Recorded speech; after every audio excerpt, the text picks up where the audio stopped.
So that's what that's for. Anyway, hello everyone, and welcome to, well, something that I said I would do for a dear friend. So, there's a friend of mine on Twitter named, Ram. You know who you are.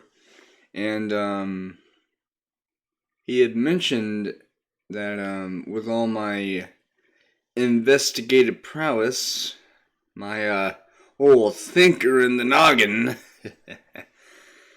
I could do some sleuthing. Well, I think we're, up to a good challenge. First, let me put on chapstick.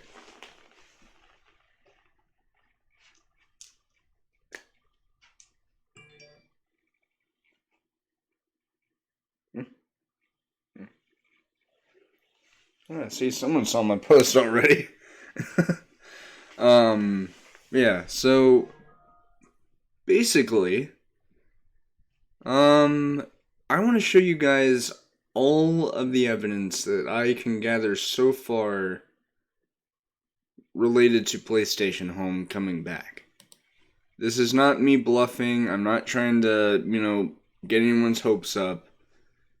There is genuinely a huge possibility of Home coming back. And you don't really need to look any further than with the Soho engine, which is the proprietary engine that I believe the London studio will be using. Which makes sense because it's named after where they are, which is Soho, London. So, the thing is, it's still in the... Oh, hey. Sugar X Blossom, hey Brandon, I don't know if you remember me, we talked on Twitter some... Yeah, I remember you. Thank you for stopping by the way. I actually saw that you liked my post that I, made on Twitter. Anyway, so about the Soho engine, at first glance you might think, oh, well, it's just any ordinary game engine, right? That is until you look at the goods and services, which is what it's filed under. There are a lot of things it's categorized for. We got computer game software, makes sense. Video game software, also makes sense. Interactive entertainment software, virtual reality software, which given SIE London Studios' prowess in making virtual reality games such as Blood and Truth, and I remember skimming through some of this, it seems super promising. I'm taking a deep dive into it actually. Because there are some things that at first glance to someone who's just looking at it for the first time, they might not think much of it. But there's stuff that I remember seeing, and there's something that Jeff Keighley had mentioned regarding his Summer Games Fest. Saying that there's going to be a lot of live service games that are going to be participating. But just from number 9 right here, we can already get a really good hint. Animation software, augmented reality software, electronic game software for mobile phones, communication networking and software, or social networking software. This right here is solid evidence. Because... I mean, Sugar, you already know about this, but to anybody who doesn't really know what PlayStation Home is, or was, I guess I could say is if it actually will be coming back. I know it will. Also, yes, this is actually how I look. So, what is PlayStation Home, you may ask?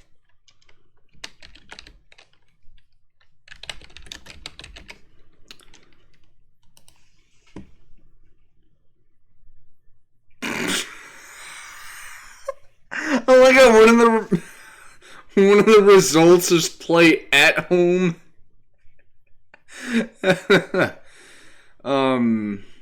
But anyway, it says here PlayStation Home was a virtual 3D social gaming platform. So think of it sort of like you're playing a game, but it's not necessarily a game. It's not like, Cyberpunk. It's not like Grand Theft Auto or something like that. But it did have similarities to a game. Like, you had your own avatar that you could create and customize however you wanted. You could explore many different places. You could customize your own virtual house. There was a lot of stuff. But you'll see here, social gaming platform. And if you go back to this, communication, networking, and social networking software. Sorry, I missed what Jeff Keighley said. Could you relay that again, please? So I saw this on Twitter from someone called Nibel, I think. If you search at Nibellion, Nibellion, and you skim through their tweets, they tweeted something, I believe, in early to mid-May, and it was an interview with, wait, what am I thinking? I could look it up.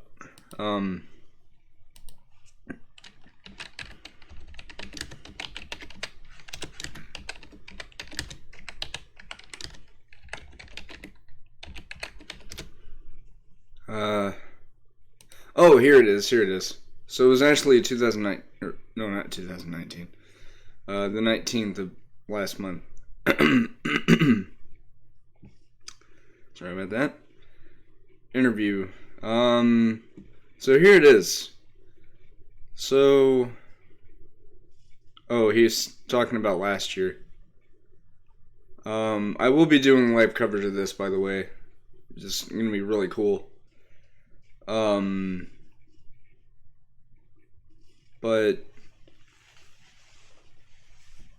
what's really crazy is that,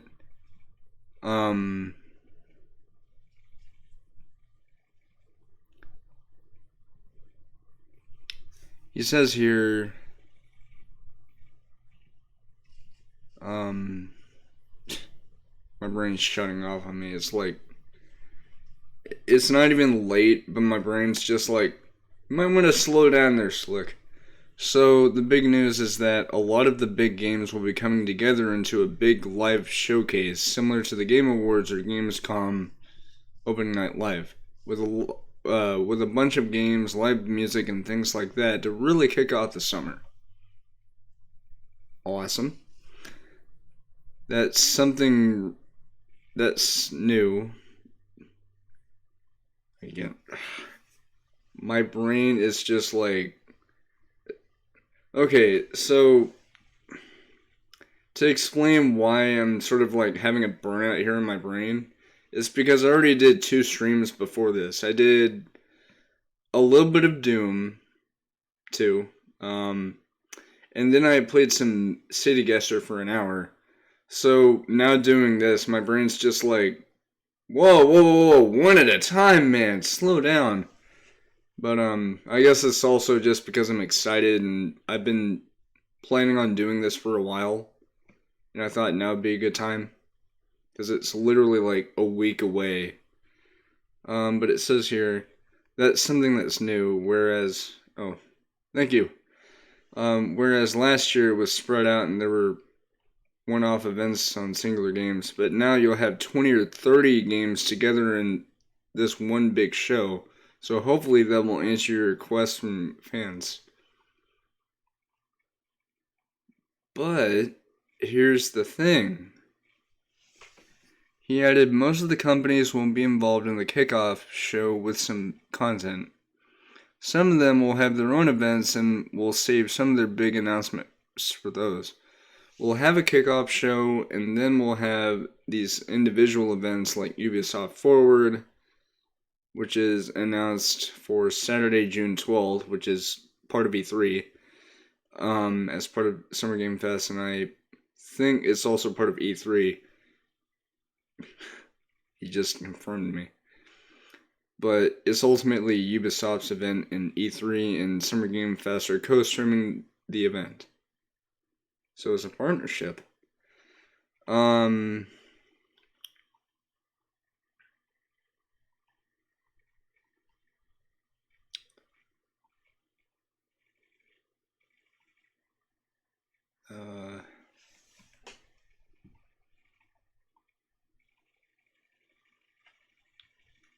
Oh, right. Here it is.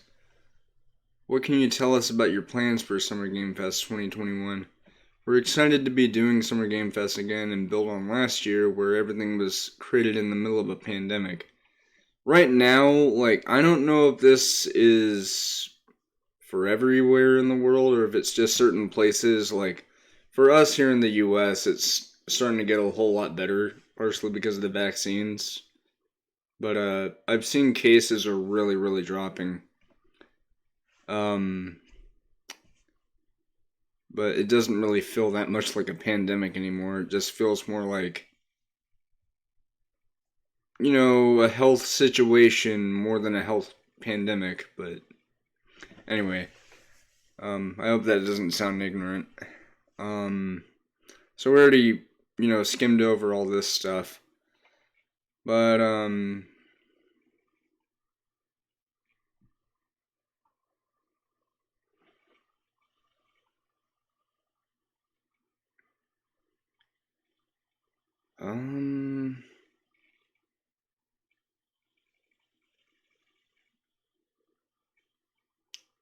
trying to find the thing.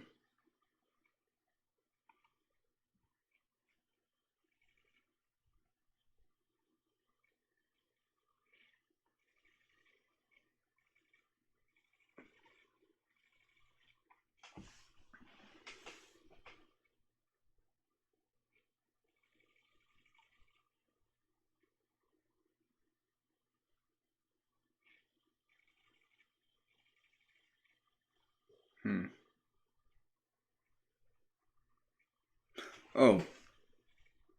Oh yeah, here it is. So, Sony's participating in the Summer Game Fest, but not E3. Which is actually pretty cool.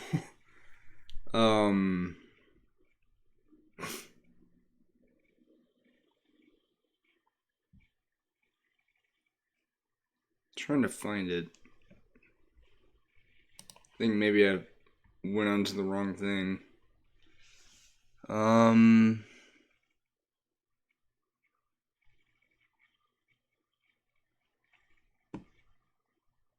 Oh, here it is. I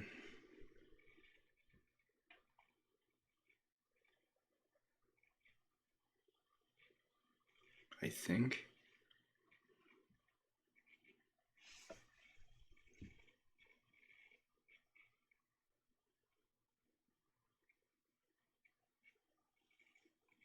Is Ubisoft going to be the main showcase at Summer Game Fest, or other developers and companies coming in? Yeah, let me go to the website real quick. Also, 90s vibes.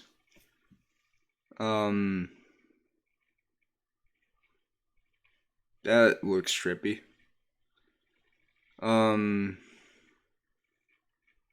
So we got the kickoff live, which is next Thursday. That sounds like a threat. Yeah, they have all the participants. This is more than I remember. They got 2K, Activision. I love that 90s vibe for sure. As someone who was born in 97, I always love a good 90s vibe.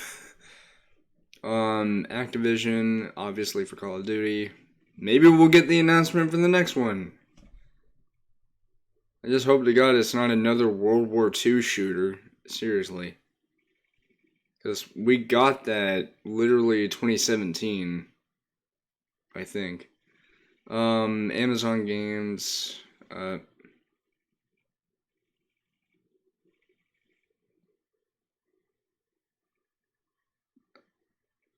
Annapurna? I think that's how you pronounce it. Blizzard, otherwise known as milking Overwatch since 2016. Capcom. I want to remaster Call of Duty Black Ops 1 and 2. That would be awesome, actually. I'm gonna sound like a bit of an idiot when I say this, but one Call of Duty I would like is just this once. I'd want like a futuristic game. Just to give us a break from, World War II shooter, then Modern Warfare, and then going back to the 80s for Call of Duty Black Ops Cold War. Just one futuristic game every once in a while would be cool. Because they did well with the futuristic games. The problem was that they made it like 3 years in a row where it's futuristic stuff. But if they spaced it out where it's every once in a while, every couple of years, that'd be better. Because then people will be like, yeah, we got modern stuff.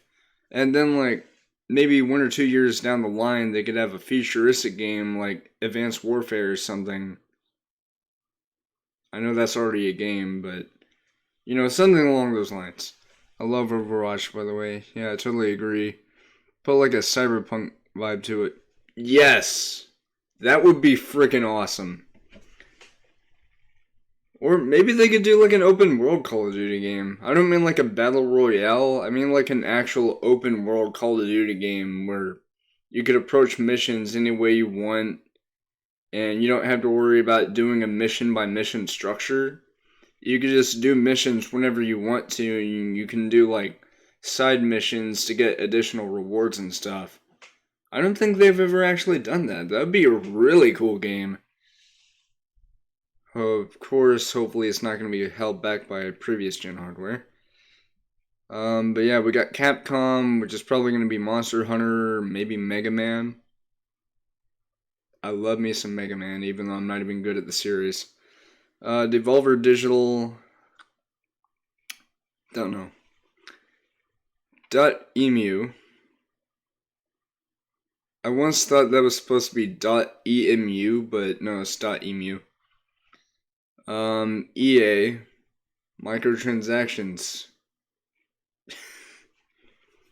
Epic Games, otherwise known as... When are you guys gonna make gift cards for your store? What, you thought I was kidding? Did you read through the Herman Holson interview today? Yeah. I'm actually gonna show that in a little bit, speaking of which. Finji, I'm not really that familiar with that company. Because, like, I've seen the name, but I've never seen what they've made. Frontier, I don't know. Gearbox, which, believe it or not, is actually located in Texas. Yeah, they're local, except not really, because I can't drive. And they're, I think, in Dallas or something. Hi-Rez, I think that's the people that made Paladins or something.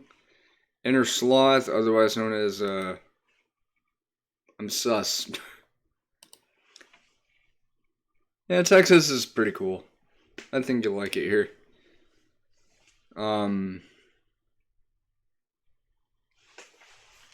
Koch Media. Mediatonic. I believe these are the people that made, Fall Guys. Whataburgers is really good. For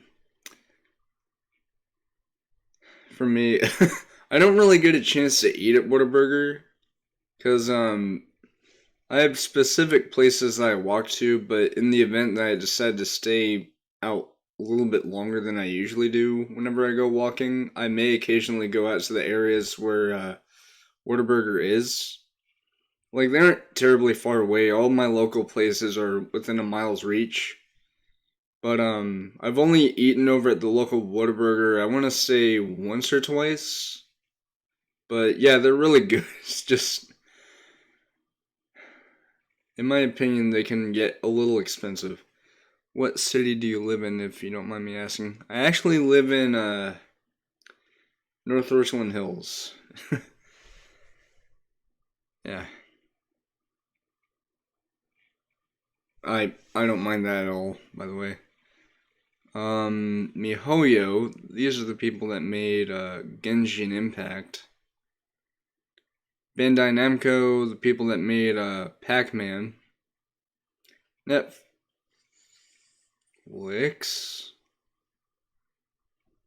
What does Netflix have to do with video games?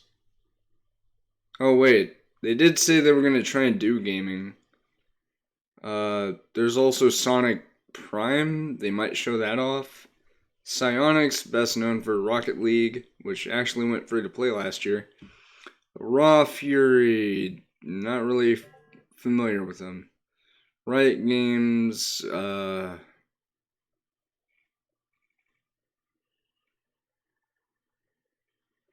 one hand, I believe it was League of Legends or something, but on the same token, I think they've had some controversy.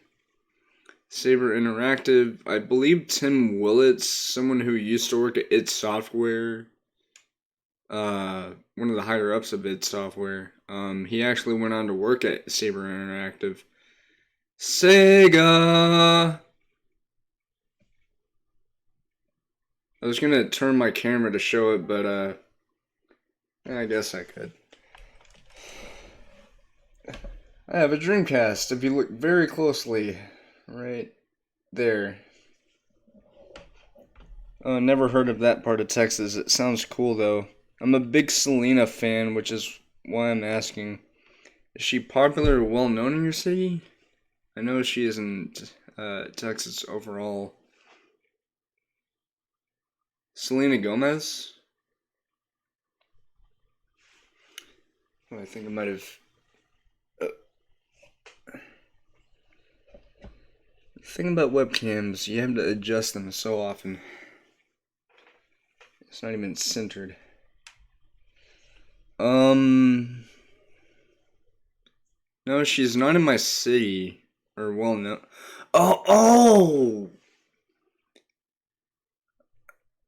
Promise me you won't get mad at me. I've never heard of her, but I might look them up at some point. Yeah, I was trying to show off the Sega Dreamcast over there. I also have a Sega Genesis Mini over there as well. Right in front of my TV, and if you saw it just for a moment, I do in fact have a PS5.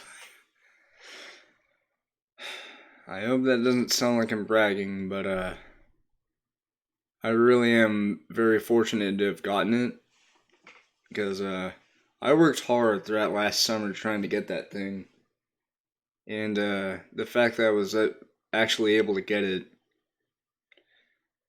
because I still remember that fateful evening whenever I checked Amazon a little after 5 p.m. Oh, okay, no problem. That's super cool. Yes! We both have a PS5! Woohoo! That is so cool. Congrats. Wait, did you get it at launch, or did you get it recently, or? But still, that's cool. But yeah, what happened whenever I got mine was I went on Amazon the day that the PS5 came out, and I kept checking like super often. I pre-ordered mine off Amazon. I was unfortunately unable to do that because I couldn't do it in time. And by the time I had enough money to put into my Amazon account, it was too late and the pre-orders were sold out. So I had to wait until November 12th, the day the PS5 came out. And getting back to the story, I kept checking Amazon literally every single few minutes just to see the stock. Still unavailable. And then I took a break because I eventually forgot to, check. But then I believe it was a little bit after my papa got home and dinner wasn't quite ready yet because I had cooked dinner. Um, what happened was I went on to Amazon a little after 5 p.m. and I just checked, and it just so happened they did have it in stock. I didn't even check Twitter to see if anybody knew about it. I went on there, they had it, and so without any hesitation, I immediately ordered it. I I kid you not, my heart was like racing right out of my chest because I was so excited. And I was thinking, oh God, what if it doesn't work? What if I'm too late? And then I saw the words that my order was processed and that my order was complete. Within a few days on November 15th, I got Mirai. I have a habit of naming my electronics. My PC here, I sometimes call it Odin, sometimes I call it Orion because those were both the names I thought of. But for the PS5, because of the fact that the first time we had ever seen this system was for the Future of Gaming Showcase, I was thinking, okay, well, I can't just call it 5 or V because that'd be a little on the nose. But then I thought, well, maybe I don't have to call it by a number, but by a word. And as you heard me say a little bit ago, I called it Mirai, and that has significance. For one, it's a 5-letter word, and it's also a Japanese word meaning the future. So, I literally have the future. Anyway, getting back to the list here. Sega. Chances are, I think it's just going to be the Sonic Symphony that they announced last week. Thank you. But they might also announce some other stuff, hopefully. I'm hoping we actually see the name of the game that they teased at the end of the Sonic Central. Then we have our good old boys PlayStation. Great story, and glad you were able to acquire a PS5. I'm glad I was able to work hard to get one, because my papa gave me the opportunity. I told him that I was wanting to buy it for myself, because in the past, my papa got me electronic devices like I got my Switch through Christmas gift, and a majority of things I got from Christmas, or from my birthday in the case of my Xbox One. My PC here, I bought that back in 2019. The PS5 is quite literally the first ever brand new game console I ever bought with my own money. And that also means I didn't have to ask my papa for it, because chances are he wouldn't have been able to anyway, because it's literally a $500 system. It's half $1,000.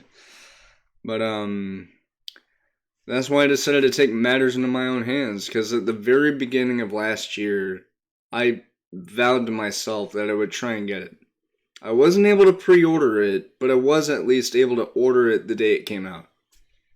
So, yeah. But PlayStation here is something in particular that I find very interesting. Because, if we go back to the Soho engine,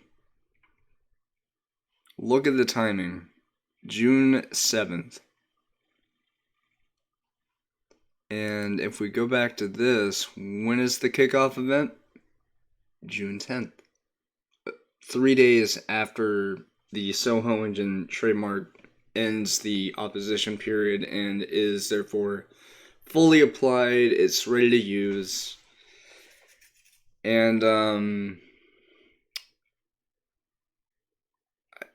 I'll try and find that one thing I was talking about.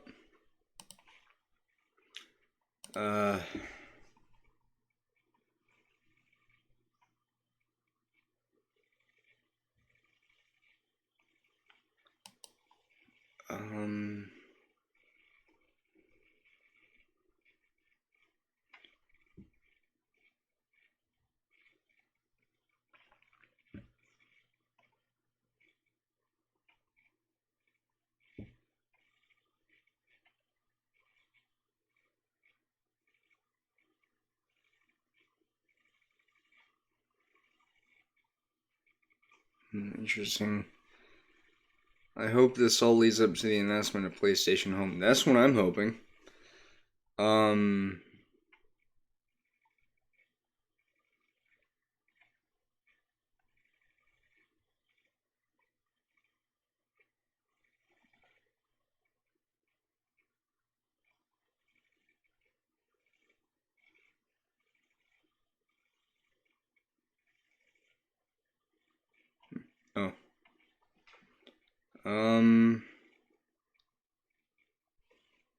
I can't find it. Oh, I have another person watching.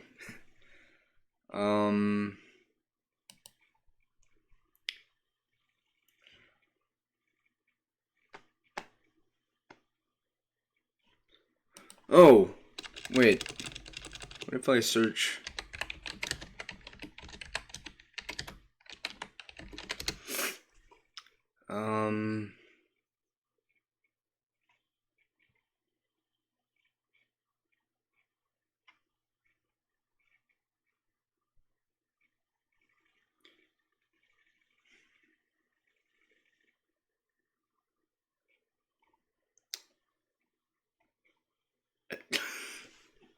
I can't even find it. I'm actually trying to find it, but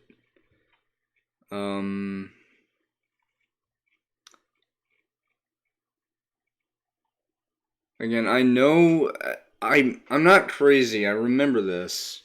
I'll even pull it up on Twitter on my phone, and I'll try and show it on the webcam.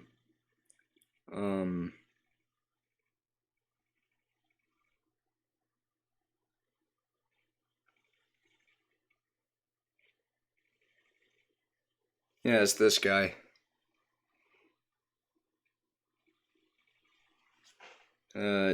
Nibelian right there.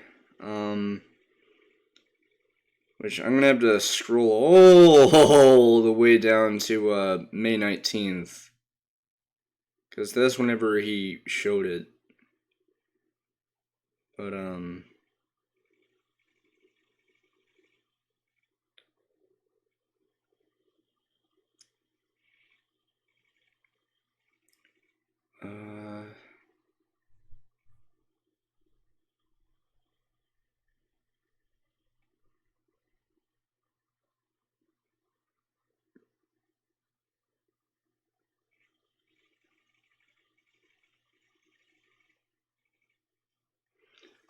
type his name in chat so I could search for it later.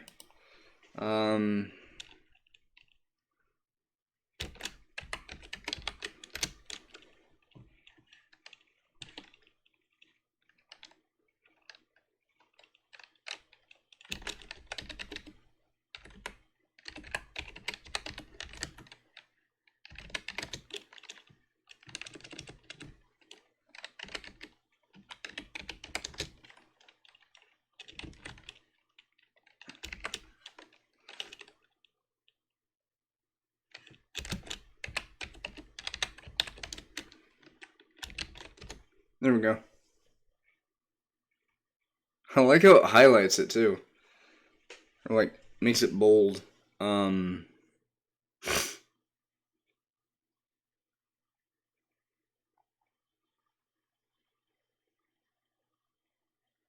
here it is.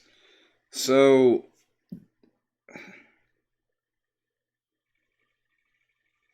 so I could find it. Okay, now I know. It's from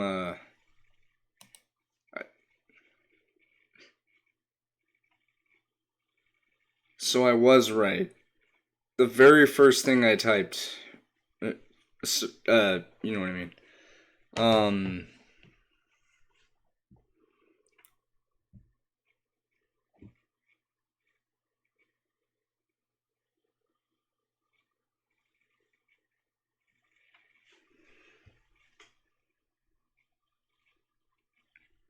He said a lot of live service games are going to participate.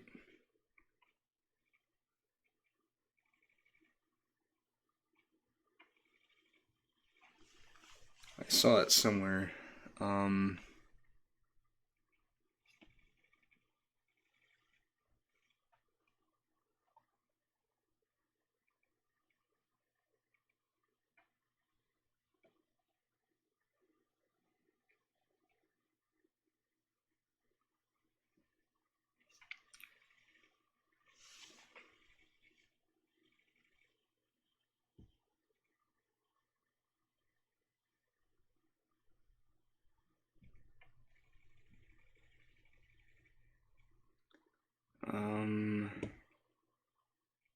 Trying to find it.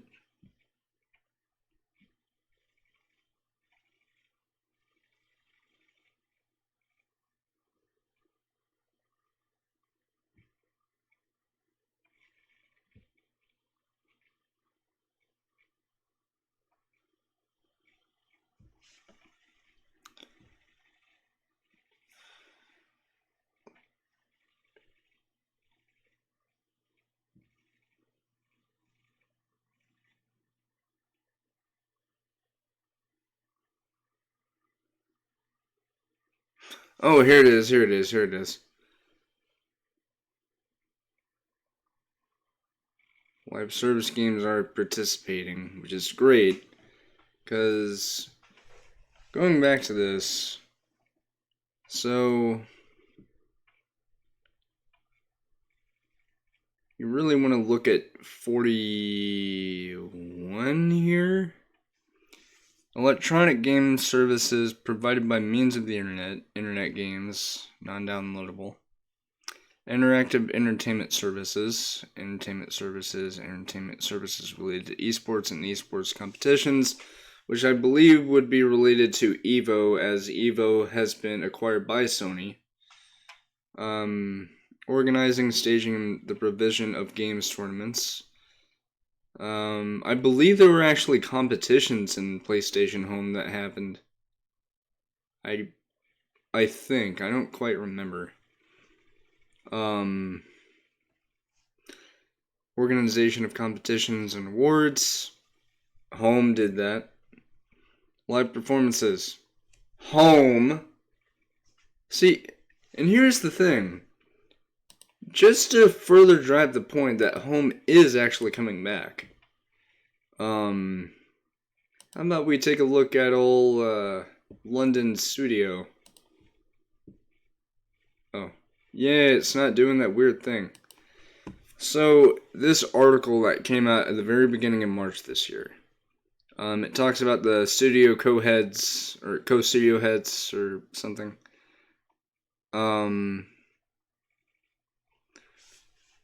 But if you go all the way to the very bottom,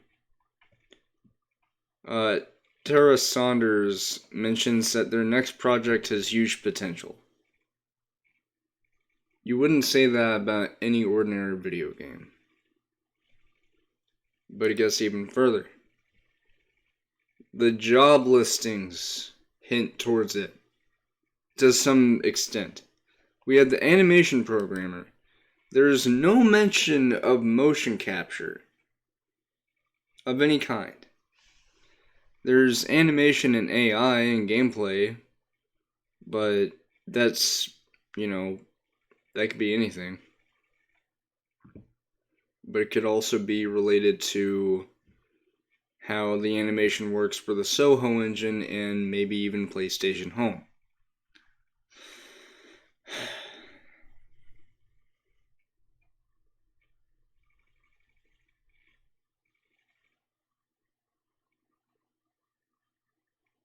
Yeah. Anyway, got character artists. Now, it doesn't say anything about, any particular game. It's just for any next-gen stuff in particular. Same thing with animation programmer. Oh, wait, no, it does say next big title. Lead online programmer. Huh! This sounded stupid. But the thing is, it says here, you will help build a strong online team, all that stuff. But if you look here, it says you will communicate with external companies and contractors with assistance. An external company, in definition, at least from what I could gather, is basically a company that is not a first-party company. So basically, it's any kind of outsider company. To put an example, in the original home, there was Red Bull, there was Axe body spray, there was Dr. Pepper. There were actually real-life clothing brands like Billabong. I believe there was Adidas. I don't remember. Stuff like that. And it could also be just other companies that worked alongside Sony to make third-party stuff. Contractors, I'm pretty sure is probably more the same thing, but more for advertising. But then we have technical artist, which is related to the engine, but it's also related to a brand new next-gen IP.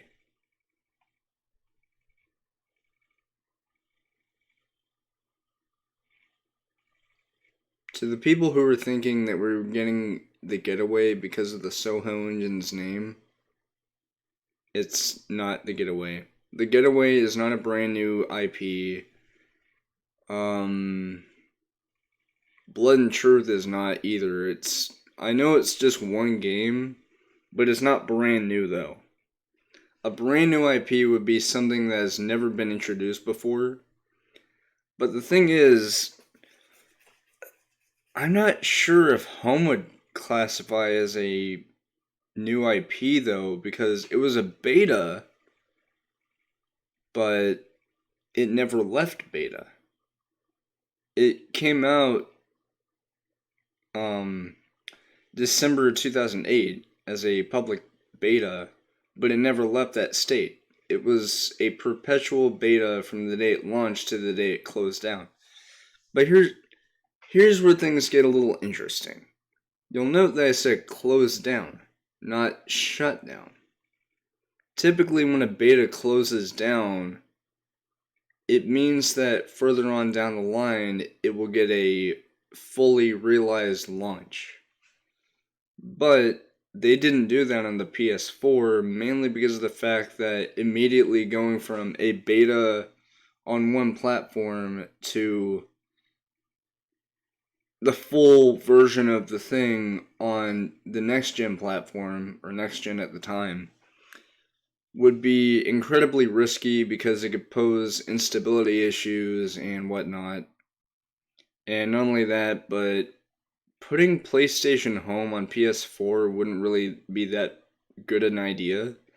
Because, yeah, it might look a little bit better, but that's not saying much. Just because it's a more powerful console than the PS3 doesn't mean the loading times are going to be that much greater. Maybe marginally better, but PS5 would like to differ. Because on PS5, you would have amazing potential on that. Loading times would be blisteringly fast. You could have amazing visuals due to the Soho engine, which we haven't even seen what it looks like yet, because we're still waiting for the opposition period to end. But considering the fact that Sony, according to an I'll talk about that interview with Herman Holst later, or in a bit. But technical artist, VFX artist, same thing, next gen IP. But here is the big fish. Multiplayer gameplay designer. We are really excited to open this hire for an experienced multiplayer gameplay designer because it's a role of crucial importance to the new PS5 project we're working on at London Studio. You'll note, it doesn't say anything about VR, but it does say it's of crucial importance. Typically, when you say something like that, it means that it needs to be online. Like, there's no offline. And the thing is, they do mention virtual reality, but that's in terms of their own innovation. But I have noticed a pattern on this website. It says here, as a first-party studio, we set out to produce games which show the exciting potential of the latest PlayStation hardware, so it's important that you are up to experimenting and working in uncharted design territory. Now, what's interesting to note is that people who have seen this part... Oh, does that mean we're getting Uncharted? No. What they mean by uncharted design territory, it means that it's something that hasn't really been done before. But then it goes on to say, we at London Studio are no strangers to innovation in gaming with a rich history of working on SingStar, iToy, iPet, Book of Spells, and more recently in virtual reality on games like VR Worlds. But it says here, it's a role of crucial importance to the PS5 project we're working on. Are you thinking what I'm thinking?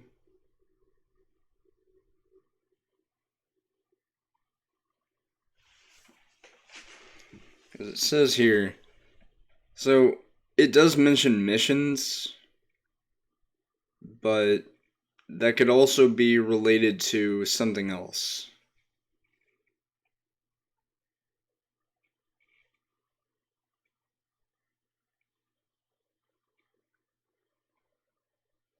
I don't really know what the missions thing means.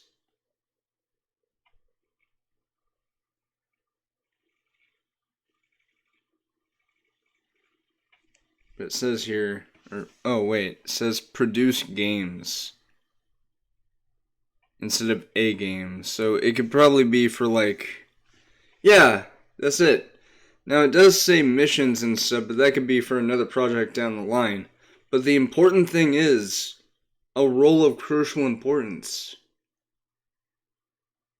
And I know typically when you think of multiplayer, you think of, like Call of Duty or something. But in actuality, multiplayer just means that you're playing with other people. You know, like it happens to have other people that you can see, play with, and all that stuff. But crucial importance. And this seems to go in tandem with online programmer. Now we do have the open application, but that's for anything that's not listed. Game AI, I believe, because this is solid evidence of PlayStation Home coming back, Game AI could be related to how if you don't have anyone who wants to play with you in a minigame, you could have AI opponents. So that could be it. And the reason why I mention that is because it says here, desirable experience. Development of a network-focused title.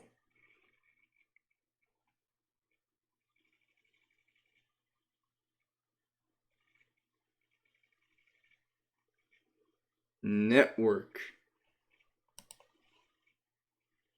Network. Network.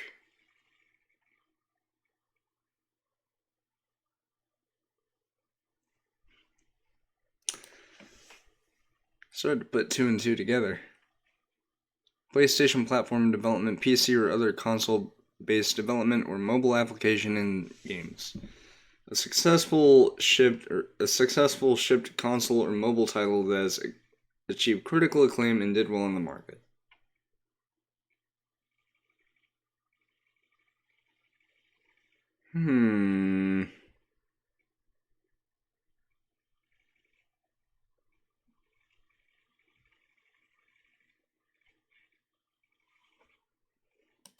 Getting all giddy just thinking about it. Now this is just related to the engine, and pipeline is related to any next-gen projects in particular, but it's mainly for animation and all that stuff. Like, oh, future development and ongoing maintenance. Yeah.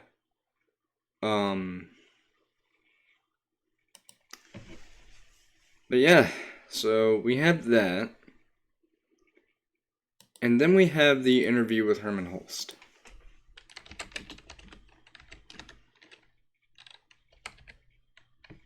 Oh, I got the name.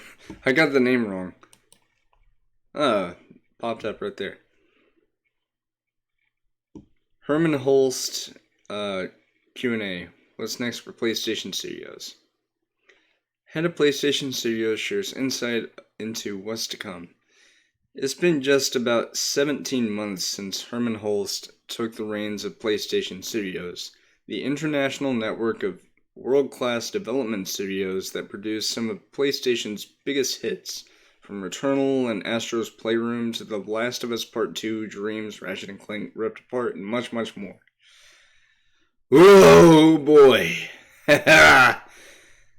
Oh yeah.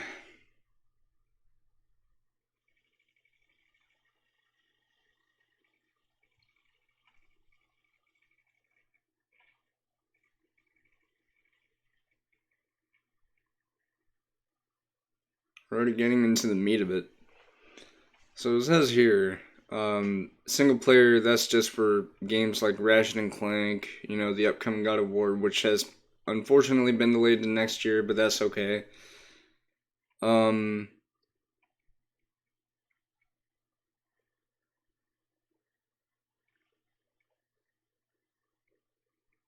That's awesome.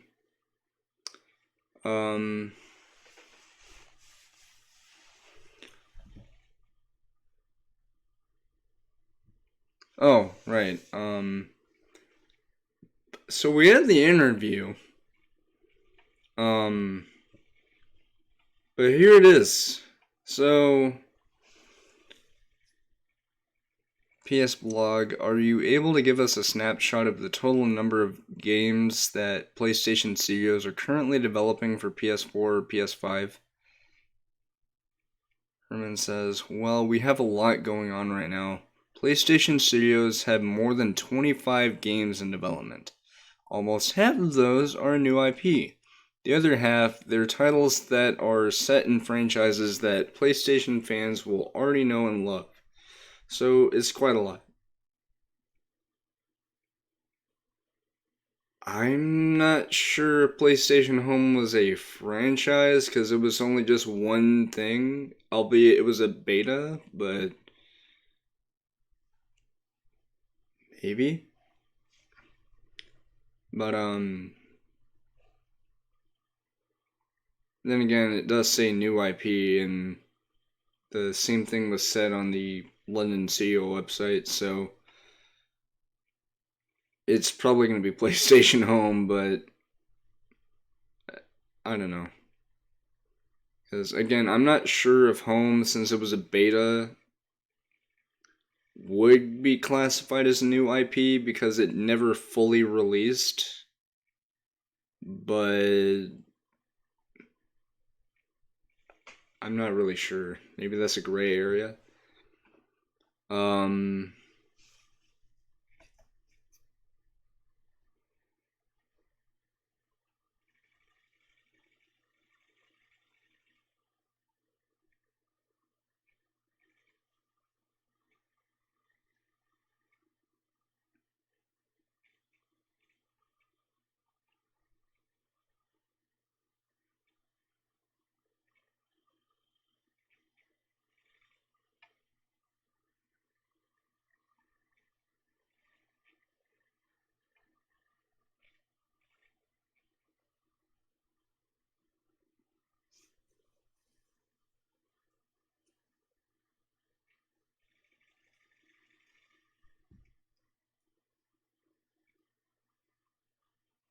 hmm.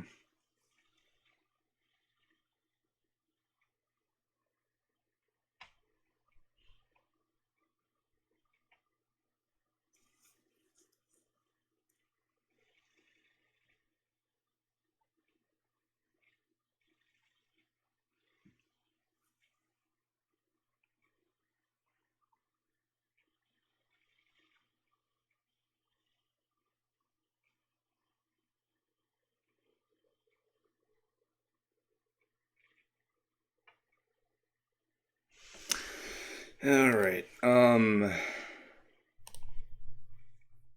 oh, right,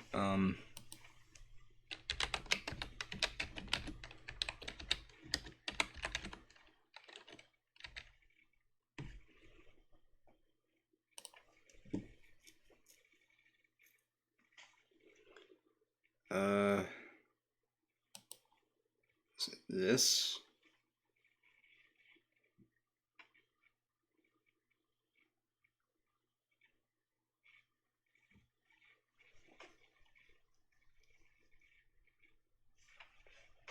Oh, right, aggressively invest in its first-party studios.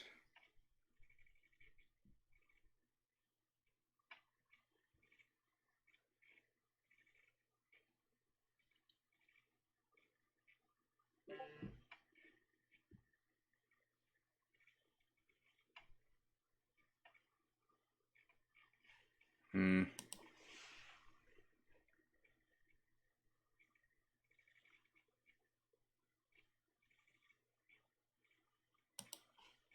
This?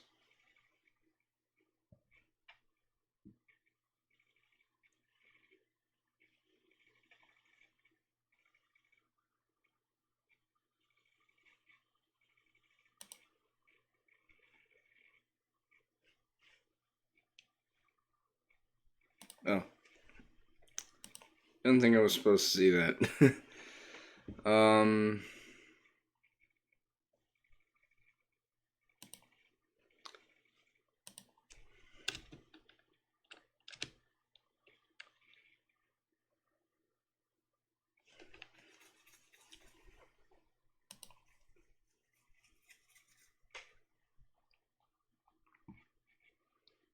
Also, I think the internet is going wild about this. Um,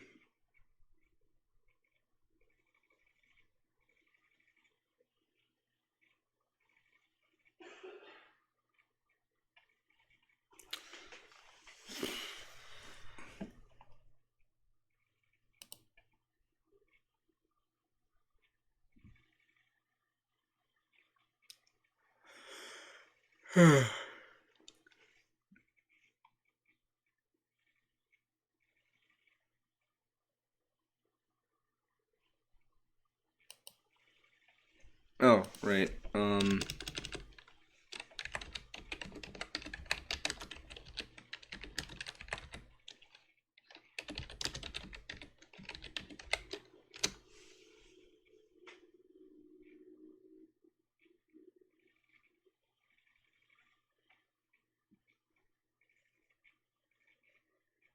Oh. Okay, so it says here, Sony Group said on Wednesday it'll spend 2 trillion yen, which is the equivalent of $18.39 billion over the next 3 years in strategic investments, including a push to expand subscribers to its gaming and entertainment services.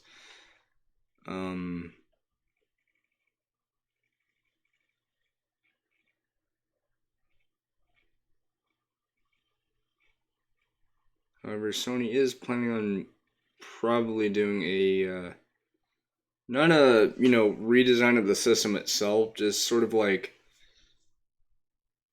a redo where it's like it replaces the parts that it doesn't need with newer parts to basically replace the parts that it was supposed to have but couldn't have because of the shortage.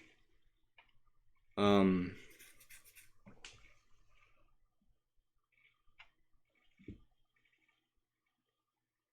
yeah, I tried finding it. Stop CNBC. Um, oh, that's different. That's from 2011. That was actually that article there that I just saw was before I had a PS3. um, but basically, what they were gonna do was, or what they're planning on doing is they're gonna invest way more into networking, And that kind of goes in tandem with this. Albeit indirectly, but you can see where I'm getting with this. Oh, here it is. Online game services provided via a computer network.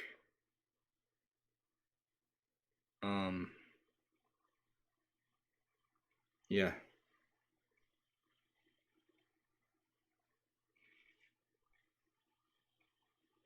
Also says that about electronic business transactions, which PlayStation Home let you do that because, you use real money to buy items, which I was okay with that because you didn't need to do that. You could get freebies sometimes. Plus, it's not like, it's not like Call of Duty where it's like, hey, hey, little kid that's probably too young to play this game. You want to dunk $50 of your mom's precious bank account into this game to get you a really overpowered gun? Well, dunk it in, Sonny Jim.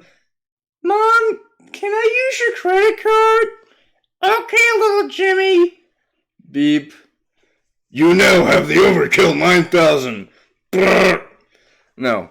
For PlayStation Home, it was cosmetic stuff, but there were items that did have additional effects, such as locomotions, being able to let you move faster, but not by much. It was a fair bit faster than your normal full moving speed.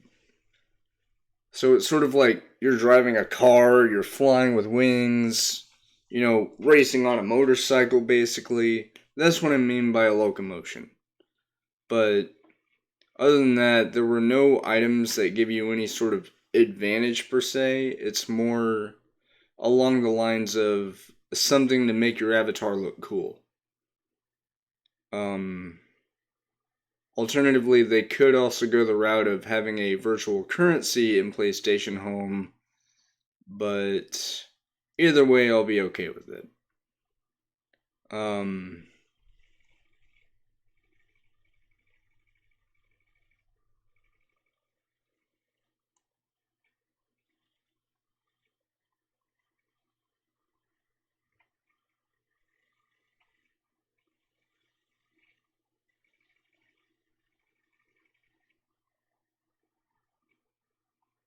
Yeah. The last time it got updated was all the way in February. What's really funny is this literally got updated 4 days after my birthday. No joke, I was literally born Valentine's Day in 97. I feel old. I'm like 24 years old. Oh.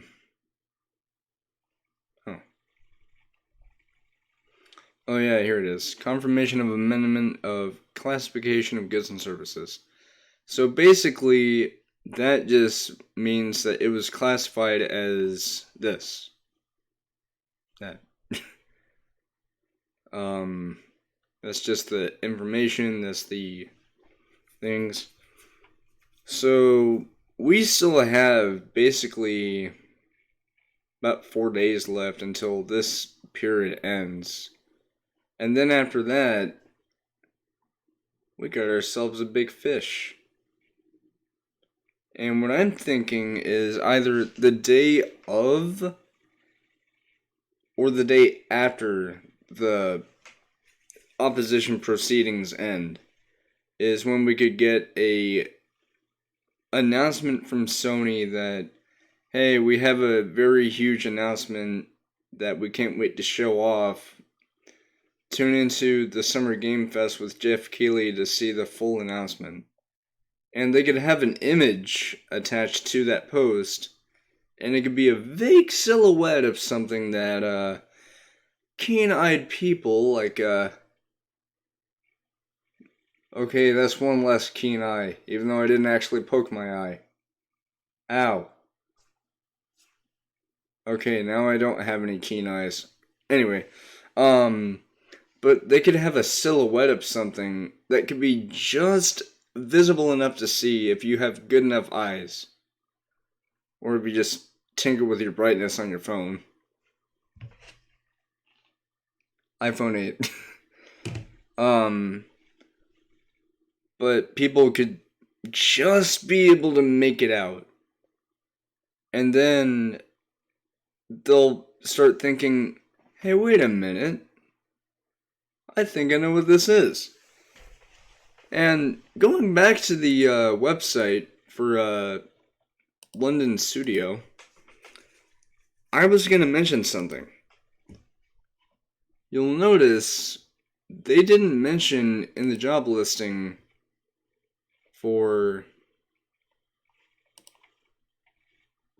Oh, not that. This.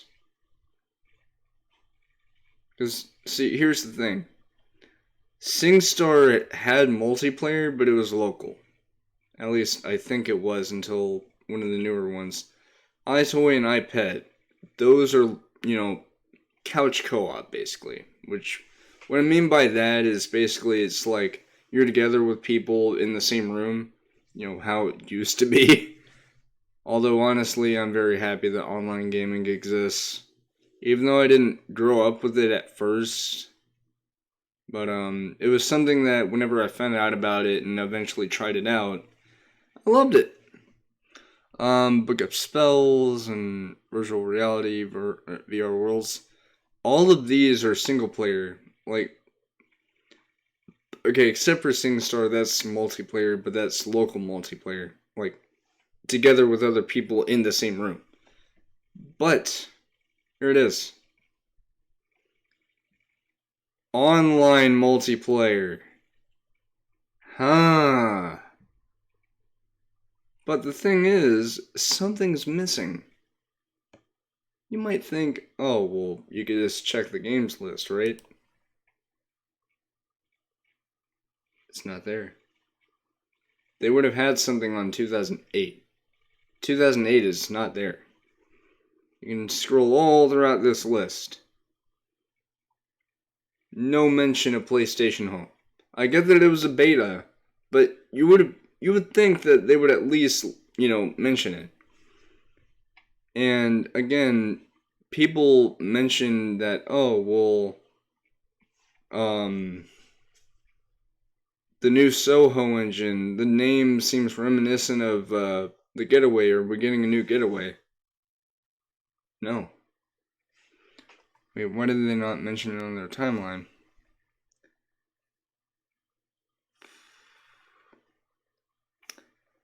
This is a theory of mine.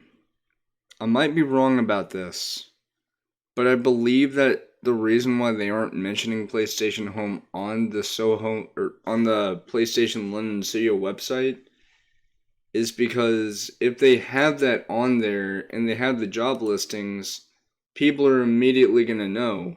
So they want to surprise people. But people could already sort of piece it together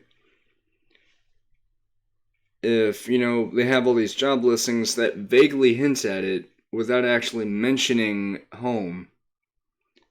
And if you don't mention it at all, but the thing is, these are the exact same people that made home. But not even here. Not even here. It says here, over the years, London Studio has pioneered new approaches with immersive technology, from iToy, SingStar, Warner Book, and Blood and Truth. We're one of the first teams to get our hands on the latest PlayStation hardware and explore new game experiences. So you're catching on, which is good, because now it's all starting to piece together. It's like a big old puzzle. Like you're looking at different things, you're piecing it all together in your mind, like, hey, maybe the reason why this thing isn't here like you would think it is because if they did mention it directly on the website and they it just makes total sense. And plus, If I know anything about trademarks and renewals, typically anytime a trademark goes through a renewal, some of the time it doesn't mean anything, but considering the job listings and the implications stated here in the Soho Engine's trademark in the Goods and Services tab, come on. It's gonna happen. And again, just so we're clear, there are no job listings directly related to story or voice acting. I haven't heard anything about someone going to PlayStation London studio for, motion capture or anything like that. These are related to either the engine, 3D character art, and that's for any projects for next gen. So that's for anything in particular. It doesn't have to be like the next big project. Like this. And that. And this. This right here. This doesn't mention what it's coming up for. Like what it's meant for. It's just for anything in particular. So it could be for another project down the line. We have Pipeline Programmer. That is technically for next gen, but it's for any project in particular. So what you want to look at is the animation system, the online programmer, and the multiplayer gameplay designer. Because the 3D character artist, it doesn't mention exactly what it's for. It's just basically for any projects in particular that happen to be on the next gen hardware. It doesn't say, oh, it's for an upcoming title. It just says something about working on their projects and stuff. So what you really want to pay attention to is animation, this, and that. Oh, and this. Forgot. And the... Okay, it's 4 things. Wait, no, 5. I guess I'm so excited from all these discoveries that my brain's just like...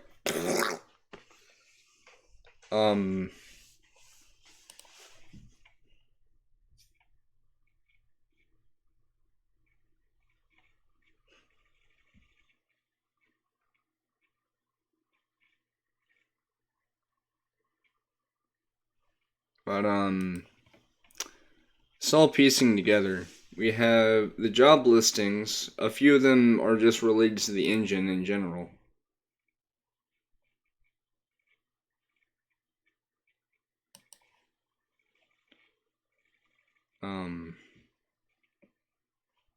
We have graphics. And that is related directly. And I mean, this is literally for the Soho engine. So that's that.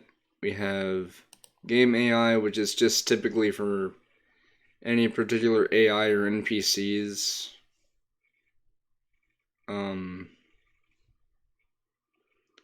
But the thing is, again, network focused title.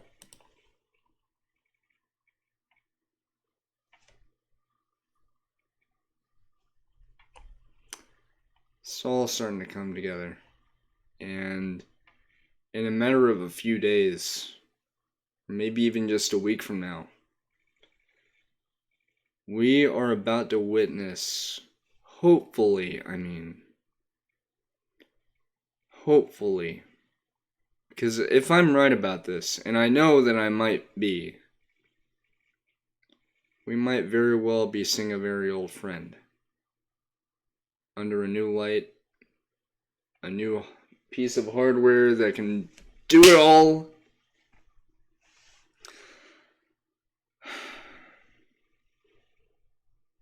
And again, just to drive this whole point, I have heard no game developers ever say that their next project would have huge potential. I know GTA Online had huge potential when it first came out, but that's just because it's an online sandbox game that isn't like, oh, well, you have to do missions and all that stuff. You could do whatever you want in that. And just to really drive that point home, she said it herself. Project with huge potential. You wouldn't say that about any ordinary video game. And you'll note, she didn't say game. She said next project. That wording is a little odd. And I mean that in a good way. Because you said it. Because again, like, the thing about PlayStation Home was that it was, in a sense, sort of a game. You could play on there, you could meet up with people, but it wasn't like a traditional game where you had to buy it in a store or online. You had games you could play, but in terms of huge potential, I'm thinking she's talking about huge player base, partnerships with other brands,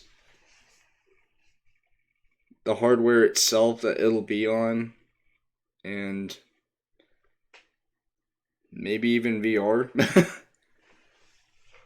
Speaking of VR, I was thinking about saving up for the Oculus Quest 2, but then I decided against it because I'd much rather put the money I earned this summer towards just whatever I want, because I don't really have anything on my mind that I want to get.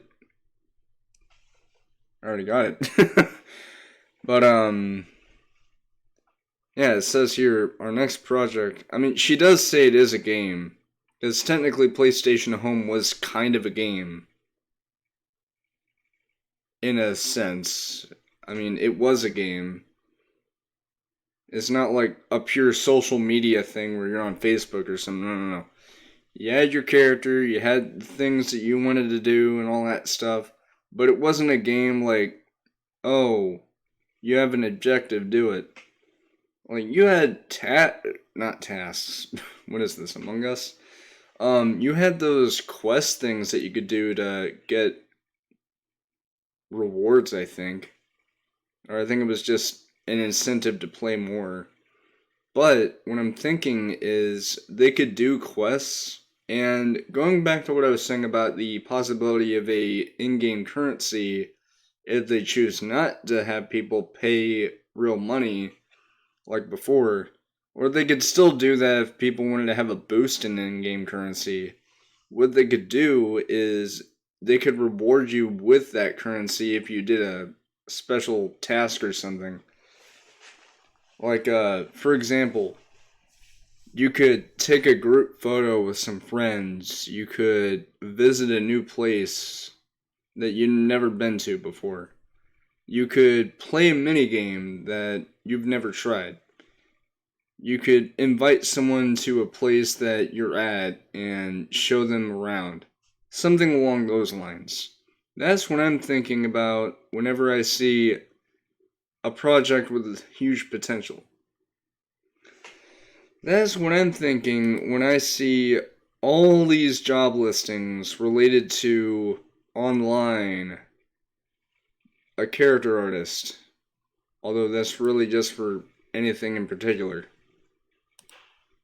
That's what I'm thinking when I see animation programmer. Because again, you'll note,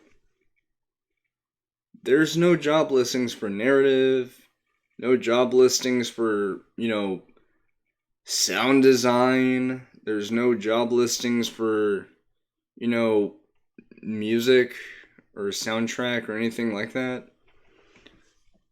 Because, I mean, Home did have music, those little dancing areas where you could dance and hang out with friends. But that was music made by other people that was made in collaboration with PlayStation Home. But in terms of like an actual soundtrack, like, oh, this song will play whenever this happens, this song will play whenever that happens. Home didn't have that. It was just music related to where you're at, or not. I got that wrong. Like, designated areas like the hub, the Pier Park, stuff like that. They would have little areas that would sort of be like a dance floor, or in the sense, or in the sense of the hub, it would be that little hangout area that looks sort of like a patio that's overlooking some water. There would be music playing over there, and you could dance if you want to, but you could also, sit on the bench or something. But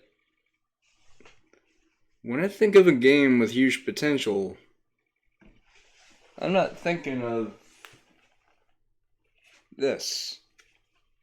Not thinking of freaking Call of Duty. I'm thinking of a place called home. Because between you and me, I've been feeling a little homesick. I don't know about you. I feel slick. But, you see where I'm going with this, right?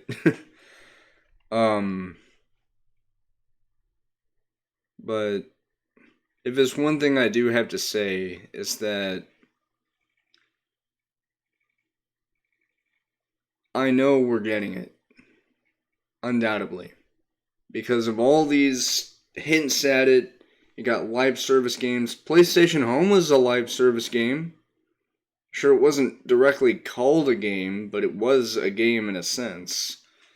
But that's exactly what a live service product is. Like a live service platform, or a game, or something along those lines, is something that is meant to entice people to keep playing. Whether it be through adding new content, like new clothing items, new locomotion items, new places, new minigames, new things to see and do. That's a live service game. And that's the only way I think that Sony would do it. By bringing back our old friend and letting us have a jolly old time. Yeah. I think I'm a little overboard, but whatever. I'm excited to share this with people. I am really, really humbled to, spread the word around that there is a extremely significant possibility of this happening. I'm not just saying it. I'm not spouting out words. No. And one more thing. There is a YouTuber that I've watched by the name of The Real Huggable Panda. You might have heard about him, Sugar. They made a video back in 2019. I believe it was holiday 2019, I'm going to say, whenever they made it. But they were talking about the renewal of the PlayStation Home trademark. Now, that's the thing. They haven't updated the actual trademark itself, but they did renew it to October 1st, 2028, which I believe is well past the lifespan of the PS5, which came out last year in November. But where it gets interesting, and I can't show proof of this because I tried looking for it, but I just couldn't find it, but I know that it is true, and I'll explain why. So, in the video that the Real Huggable Panda made, sort of towards the end of their video, they had mentioned that there was an interview with Tengai DeWaveren, the person behind Atom Universe, and he had mentioned in that interview, which the interview itself took place a little before Atom Universe came out, but he had mentioned in the interview that The developers who originally made content for PlayStation Home but went on to make their own games in spiritual succession to PlayStation Home, like the aforementioned Atom Universe or Nebula Realm, something along those lines. Those developers had to sign a contract that explained that they would not be any direct competition with PlayStation Home. To be in direct competition with something means that they would have to be on the same platform, striving to do the very same thing that the original product was doing. So in this case, Atom Universe and Nebula Realms, and yes, even Four Kings Casino and Slots, those were, in fact, trying to be spiritual successors to PlayStation Home. Oh yeah, and the Big City Stories game too. I always found that game kind of forgettable. But what I'm saying is that basically, to be in direct competition means that it would have to be on the very same platform. Now, technically, you could play Atom Universe and Nebula Realms and those other games on PS5, but it's their backwards compatibility, so it's technically still on PS4. You're just playing it on a PS5, but it's still treating it as the PS4. But I want you to think about this. Has Atom Universe announced anything about a, upgraded version of the game coming to PS5? No. They mentioned that it was backwards compatible, but that's different. It's backwards compatibility, it's not a full-on PS5 game. Same goes for Nebula Realms, same goes for Four Kings Casino and Slots. Same thing goes for Big City Stories. So those aren't exactly in direct competition with the PlayStation Home game because of the fact that, well, they aren't on the same platform technically. They're still on PS4, and you could still play them on PS5, but it's through backwards compatibility. And that's why I said to think about it, because those have not gotten enhanced versions for the PS5 at all. Now, I know that Nebula Realms, it's supposed to be getting an enhanced version, but something I've noticed with those developers is that they've sort of slowed down with content. Like, Big City Stories, they haven't even done anything at all for their game. Or, I'm sorry, Hellfire Games. They're actually the people that made Home Tycoon. Nebula Realms is supposed to be getting a revamped version for PS4, which will be running on a better engine. It'll be running a whole lot better. It looks better.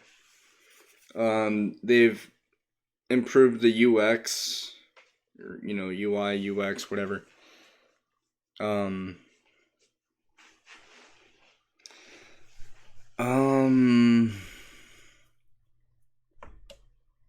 course, Atom Universe, they haven't even done anything much at all. Like, occasionally they'll do something new, but their development is slowed down. And something else. Didn't they say they were trying to do something for the theme park? Like having go-karts? Or they do have the go-karts, but they mentioned, oh, we're gonna have bumper cars. We're gonna have roller coasters and stuff. I didn't see that at all. Ever. And that's been on PS4 since late 2015, I believe. Yeah. Hard to believe. But,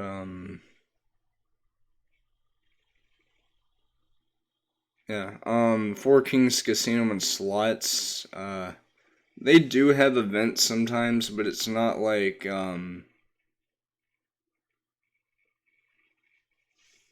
it's not like, oh, we're releasing a new version on PS5. Because, again, under that contract, they cannot do that, or else they would make that agreement null and void. So what I'm thinking is because of that agreement... Okay, here's my theory. Right when PlayStation Home's not closed, perpetual beta had closed, SIE London went back to work on it. And they opted not to release it on PS4 because, as I said earlier, it wouldn't be that good an idea to immediately release a product from beta to a PS4, which, again, still used a hard drive. So loading times would probably be a little bit better because of the increased horsepower, but not by much. The graphics would look probably marginally better, but not by much. Seeing as how PlayStation Home already looked very impressive for a PS3 game. I guess I could call it a game. But the thing is something else to keep in mind is that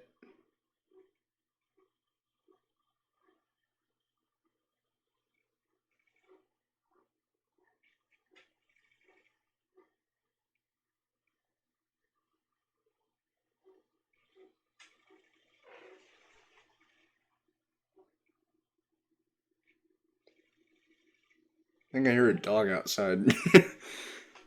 Because I'm hearing a noise outside, and I'm like, wait, what?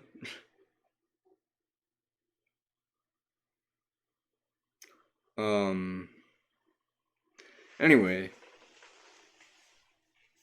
But what I'm thinking is, because of the fact that the London studio knew that putting it on PS4 wouldn't be a good idea, because here's another thing to consider. To take off something from one platform and then immediately move it to another wouldn't be smart. But if you skip the next gen platform and then go for the next platform after that, which would, have a whole lot better stuff in terms of,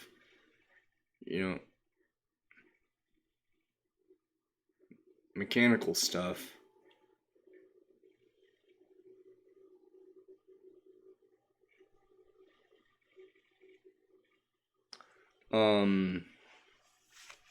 Basically,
it was not a dog, it was a duck. I was hearing a duck quack. But anyway, going back to what I was saying. I'd like to think of it like this. London Studio knew that putting PlayStation Home on PS4 would be a no-go, because it would be much the same. Probably better graphics, probably slightly better visuals, but wouldn't you want to go further than that? skipping one platform and then bring it back on the platform after that. And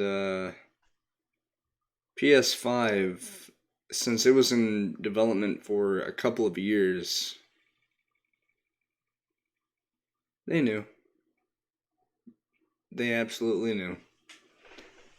Because with the SSD on board the PS5, you could have lightning fast loading times, which means you don't have to worry about choosing to go to a new place and then having to wait like 5,000 years. That's an exaggeration, by the way, but it felt like it.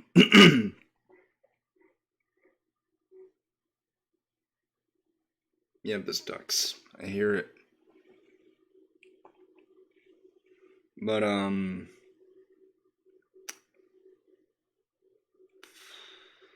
yeah, we have the PS5's SSD. We have the DualSense, which undoubtedly could have some cool functionality. Say, for example, they have a minigame where it's like you have a gun, and there can be haptic feedback from shooting it, and the adaptive trigger would, activate where you pull the trigger and there's some resistance. But, like, it'll be like one of those arcade midway games where it's like, shoot the ducks! Click, click, click, click. Something like that. Or if you're playing like a go-kart minigame, the adaptive triggers would have you apply pressure where it's like, it'll give some resistance where it's like you'll have to really squeeze. But it won't be like, a trigger style thing. It's more like how a gas and brake pedal would be. But there could also be haptic feedback for maybe something not related to a game. Like, for an example, say you get a notification in PlayStation Home that, oh, this person invited you to somewhere.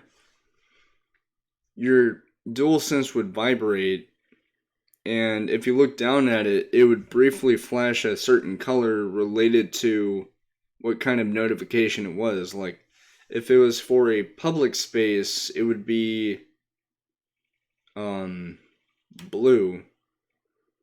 If it's for a private space, it could be green.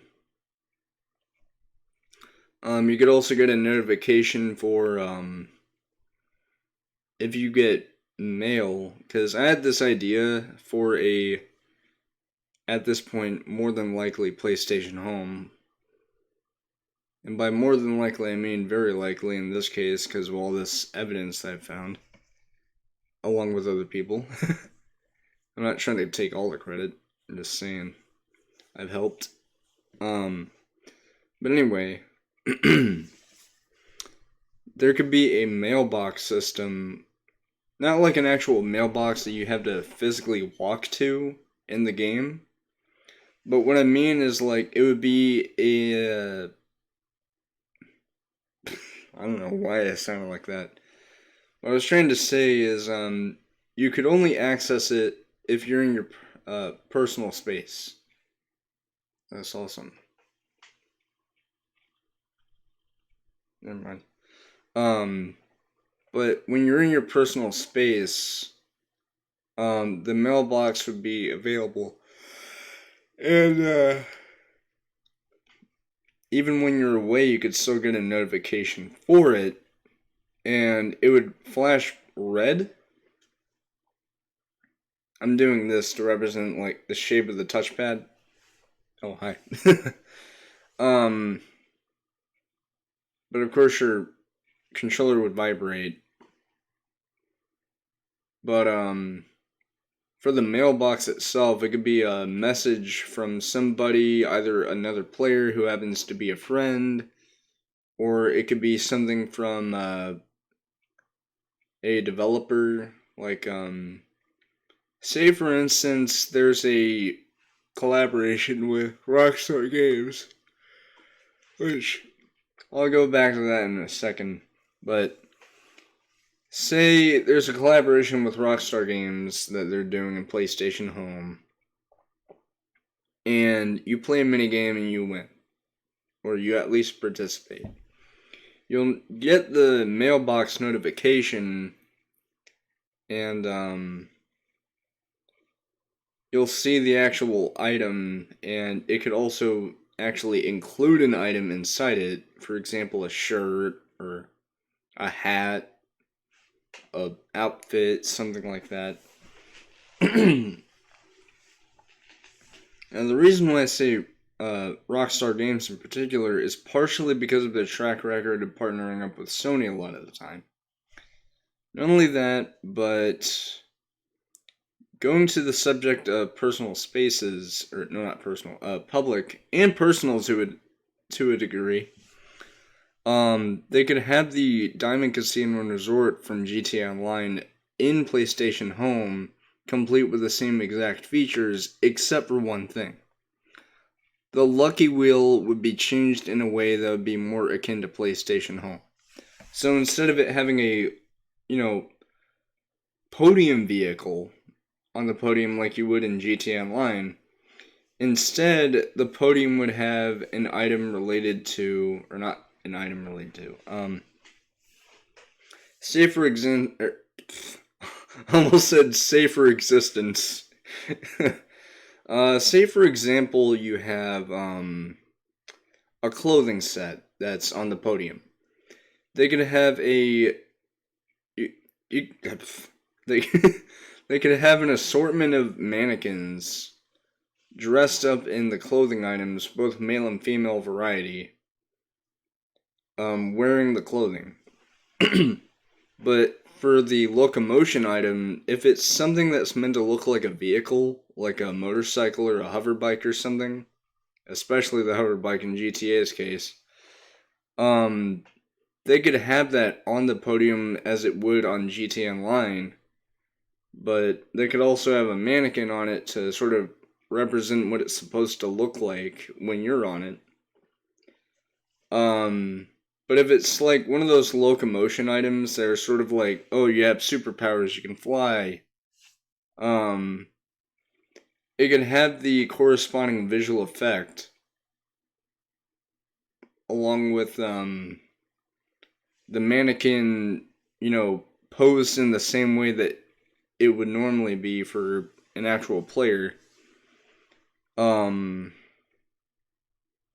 They could also have furniture sets, which would just be the furniture sorted out on the podium, and they could have some mannequins sitting on chairs or something.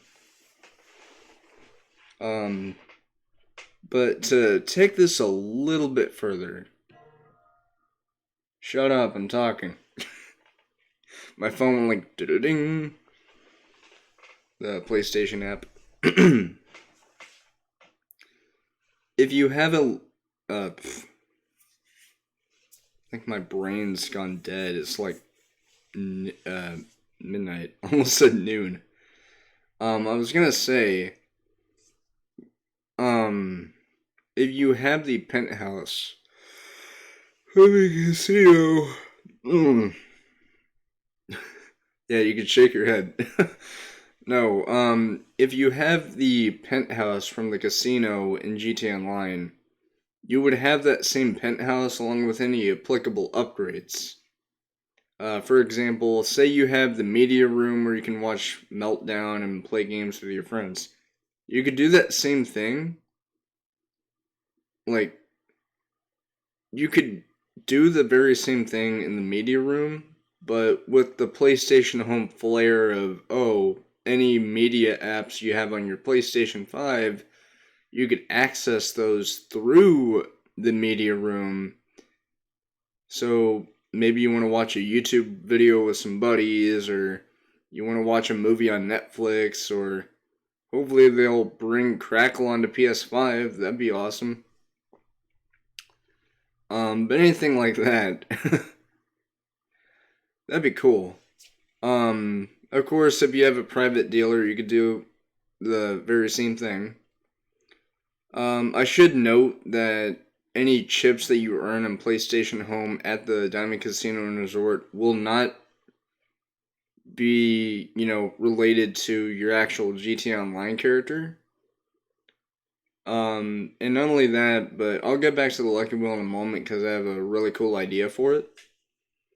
But going back to the penthouse, in the original version of PlayStation Home, you had the ability to freely place furniture anywhere you so pleased. You could do that in the penthouse. And if they do end up doing this, all this stuff that I've been talking about with the penthouse, it'd be kind of funny if, and I'm going to talk briefly about this. I'm hoping that they can do something for returning players. People who originally played PlayStation Home back in the day. Although I didn't play PlayStation Home until 2012. But, what they could do for returning players is the returning players will get their inventory back. Any items that they ever purchased throughout PlayStation Home's life cycle would have that value converted into the in-game currency, should there be an in-game currency, instead of, using your real-life money. But of course it's okay if they don't do that. It's completely up to them. But what I would do, since I would be a returning player, is I would do the DIY racer and make a little racetrack inside the penthouse. That'd be freaking awesome.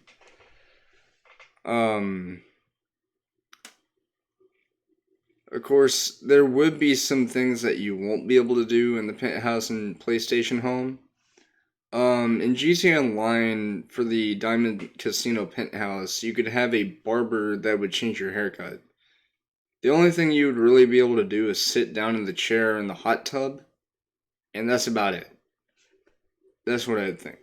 Because you could freely change your haircut no matter what in PlayStation Home. You didn't have to pay for it either. You did have to buy new haircuts, but I never did that. Anyway. Of course, you would have the bar room that happened to have the arcade games. You could play the arcade games in there. But what would be interesting is what they could do is for that room, the arcade games in there would be freely, customizable. Like you can move them around and stuff. And you can even add to it having more arcade games. So that'd be cool. But now going back to the actual casino itself, the casino lobby and all that stuff. The Lucky Wheel. What I would do is, and this is only for PlayStation Home, not GTA Online. What they could do is they can introduce a spin pass. So what it would be is basically you would spin, and normally for the spin you would have to wait 24 hours from the exact moment that you spun and got an item, and then you would get to spin again. With the spin pass, it would negate that entire, time limit, but something to note is that it won't reset the timer, where, oh, you used the spin pass a little bit after you spun the wheel. That means you'll have to wait until... No. What'll happen is anytime you use a spin pass, it'll ignore that timer. So the timer would still be going from the original spin. And that would be even if you go somewhere in PlayStation Home and then come back to the casino. So, okay. So, say for example that this is the Lucky Wheel. You go up to it, spin it, and then you get a spin pass from over here. at any point during that 24-hour period, you could still spin the wheel with one of those spin passes, and I'll explain how they work in a little bit. Like how you get them and how many you can get, because there would be a limit. But what it would do is, if you spin the wheel after you already spun it without a spin pass, and I guess something else would be, if you choose not to use the spin passes and instead wait the full 24 hours from the time you first spun the wheel, and then you spin it again, you wouldn't get a prompt to use the spin pass. It would only count, it would only ask you if you wanted to use a spin pass if you had already spun the wheel beforehand on that day.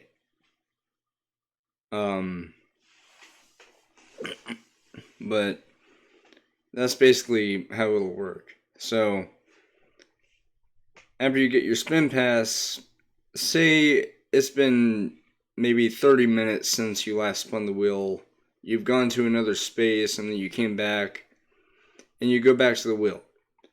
Then it'll ask you, you have spin passes, would you like to use one? And if you say yes, then you'll be able to spin the wheel, but it won't change the timer to where then that would be when you can spin it next. No, it would only count for the original spin, not if you spun it with a spin pass. So it's basically free spins. Now, how this would work is you could get one singular pass, you could get 5, you could get 10, or you could get 20. I know that seems kind of overkill, but yeah. That's how it would work. And I know that also that also means that you get like multiple items over that time. But that's exactly the point, is it would give someone an incentive to, get something in the game and then be like, oh, hey, I can use this with this so that way I can get more stuff. Thereby increasing the longevity of that particular public space. And on the Lucky Wheel, what I would also do is, going back to the, in-game currency for PlayStation Home, I would call it PlayStation Cash. Now, this name was inspired by a person's proof of concept for PlayStation Home that they made in Dreams. In that, that's exactly what they called their currency, was PlayStation Cash, and I think that name would fit quite well. But what would happen is, the Lucky Wheel in GTA Online has the marker for cash on it, like actual money that you earn in the game. It could do the same thing for home, but instead of it being GTA Cash, it could be PlayStation Cash. The chip space would not change, obviously. RP would be experience points for the casino whenever you're in there. Clothing would be just the same. A mystery item could be PlayStation Cash, it could be a randomized clothing item, it could be casino chips, it could be casino experience points. I don't know why I said experience. But it could also be a random item like a companion, one of those little things that follow you around like a pet or something.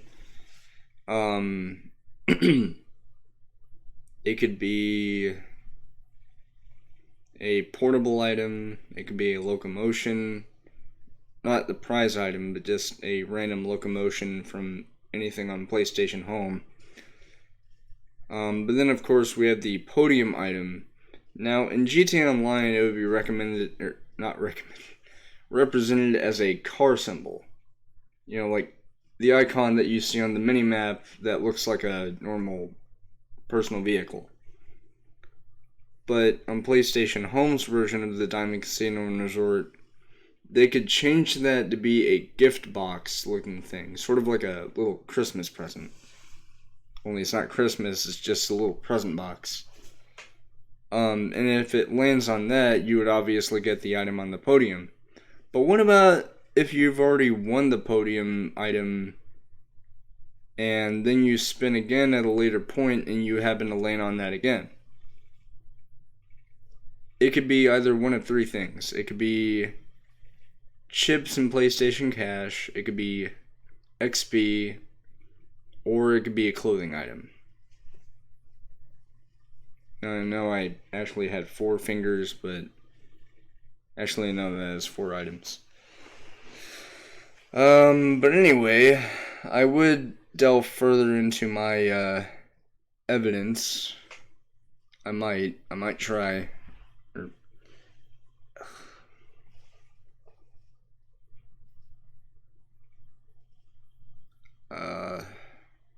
Trying to think, maybe there's something else. Oh yeah, one final thing before I go. Another thing to keep in mind is that there's the PlayStation Home trademark, and it's also filed under goods and services. And some of the things in that one's goods and services are extremely similar to the Soho engine.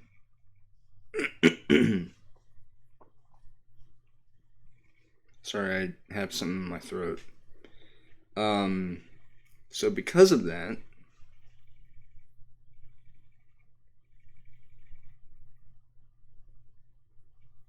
yeah. Anyway, I hope you've enjoyed this. If you did, then, follow if you'd like. Don't mind if you don't. I would appreciate it, though. It's not like, oh, well, I'm in it for the money. I like streaming because it's fun. I don't mind if I get monetized or anything like that. It's all in the name of fun. But I do appreciate you, Sugar Blossom, for stopping by my stream, because I always like some conversation. But anyway, with that being said, thank you for watching. I will be uploading this as a video on demand tomorrow on my YouTube channel, Fur Plays. It's basically the same thing as this, but the P is capitalized and there's no 2 at the end. I also have used that channel to stream on PS5, or no, not PS5, on a PS4. I forgot when I last did that. I think it was August or October or something. But I do plan on getting back to console streaming pretty soon, actually. But yeah, so that was my stream going over all of the evidence that I have so far. I will be more than happy to let anybody know if I find anything new related to PlayStation Home or PlayStation Lens Studio or the Soho engine trademark, anything like that.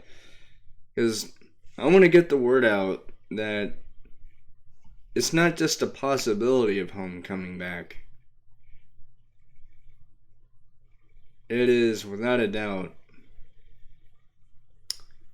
an absolute guarantee if all these signs are leading to it. Hopefully. That's my big hope anyway. But, till we meet again, it's been, Brandon, Rex, whatever you want to call me on, the interwebs. Yeah, in any case, good night, see you later, and hope you have a nice night. Or day, depending on where you live in the world. See ya!